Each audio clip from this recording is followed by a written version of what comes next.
लीगी रहनुमा तलाल चौधरी कहते हैं कि चेयरमैन पीटीआई की करप्शन की लंबी दास्तान है। फराह गोगी को तो कोई 10 रुपए भी उधार ना दे। अज़मा बुखारी कहती हैं चोरी करना और उसको छुपाना इन लोगों पर तो खत्म है, इससे ज्यादा क्रिमिनल माइंड शायद ही किसी के पास हो।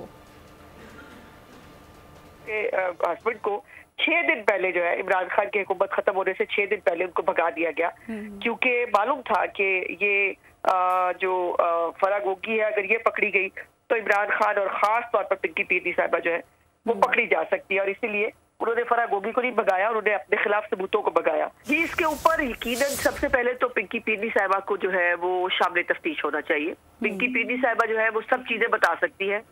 वो बता सकती है कि ये पासपोर्ट क्यों दिलाया गया, वो बता सकती है कि मनी लॉन्ड्रिंग जो है वो किस किस ठेके की कमीशन की मद में जो है वो पैसे लिए गए, उनको कैसे ठिकाने लगाया गया।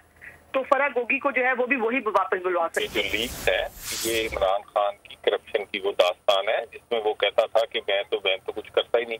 उसने लूटने के लिए लोग यानी ऐसी सारी उम्र ही खवातीन के साथ वो खेला है, उसने लूटने के लिए भी खवातीन रखी हुई। नहीं तो गोगी बेचारी को तो कोई 10 रुपए लाहौर उधार नहीं देता था। तो ये सारा कुछ हुआ है उसकी हुकूमत में जो इन्होंने लूटमार की है। सब्सक्राइब करें और बेल दबाएं ताकि कोई खबर रह न जाए।